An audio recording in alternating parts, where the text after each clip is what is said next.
한 주간의 지역 정치권 소식 전하는 주간 정치 순서입니다. 이번 주 국민의힘 당권주자 4명이 잇따라 대구를 방문합니다. 조경태, 윤상현, 유승민, 김기현, 전현직 국회의원들이 잇따라 기자간담회와 특강을 여는데요. 지난주 방문한 안철수 의원까지 이달 들어서만 5명이 대구를 찾는 겁니다. 최대 텃밭인 대구 경북에서 얼굴을 각인하기 위한 행보로 분석됩니다. 조경태 의원은 KBS와의 통화에서 내일 대구에서 당대표 출마 선언을 하겠다고 밝혔습니다. 당내 최다선인 5선의 조 의원은 개파색이 옅은 자신이 차기 당대표의 적임자라는 입장입니다. 반드시 다음 총선에서는 151석 이상의 의석수를 차지해야 됩니다. 그러려면 좀 더 당이 쇄신하는 모습을 보여야 되고 새로운 대표에 어울리는 인물이 저는 감히 저 조경태라고 생각을 합니다. 친윤 인사로 알려진 4선 윤상현 의원도 같은 날 대구 한방의료 체험타운에서 청년이여 세상을 이겨라라는 주제로 강연에 나섭니다. 모레는 최근 여론조사에서 우위를 달리고 있는 유승민 전 의원이 오랜만에 공개석상의 모습을 드러내는데요. 경북대에서 무능한 정치를 바꾸려면을 주제로 강연을 하는데 최근 연일 윤석열 대통령에 대한 비판을 이어가고 있는 만큼 현 정부와 대비되는 자신의 강점을 내세울 것으로 예상됩니다.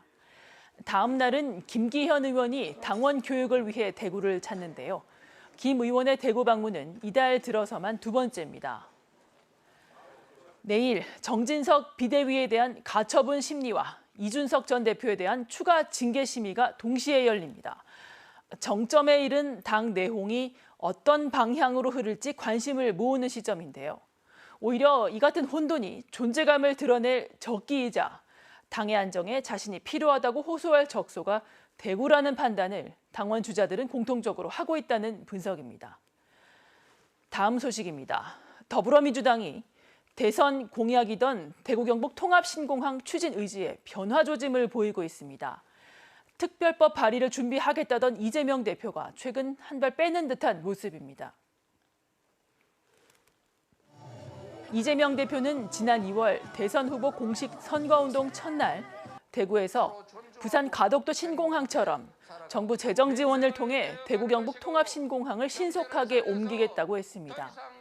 지역 대선 공약에 공식 포함된 이후 이 대표는 줄곧 신공항 지원 의지를 보여왔고 당대표 후보 시절에도 공언은 계속됐습니다. 지난 7월엔 언론 인터뷰에서 독자적으로 특별법을 만들어 제출할 예정이라고 밝혔습니다. 그러나 최근 이 대표 측 관계자는 지역 균형 발전 차원에서 신공항이 필요하다는 입장에는 변함이 없다면서도 특별법 발의는 가시적인 단계는 아니라고 했습니다. 그러면서 부산이나 광주공항도 있기 때문에 형평성 문제가 발생하지 않도록 해야 한다고 밝혔습니다.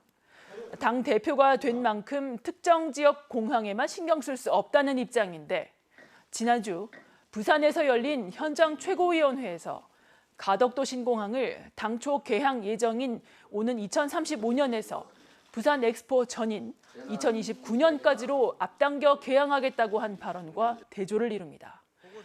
지난 2020년 11월 가덕도 신공항 특별법을 발의한 더불어민주당은 90여일 만에 국회 본회의를 통과시킨 바 있습니다.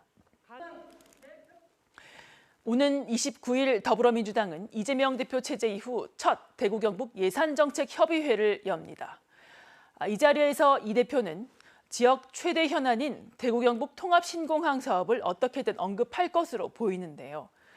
그렇지 않아도 대표 취임 이후 TK 특위 공약 변경과 지명직 최고위원 배제, 현장 최고위 미정 등 TK 패싱 논란이 불거지고 있는 시점, 대선과 당대표 선거를 치르면서 줄곧 공언했던 신공항 사업에 대해선 어떤 입장을 내놓을지 관심이 쏠리고 있습니다. 지금까지 주간정치였습니다.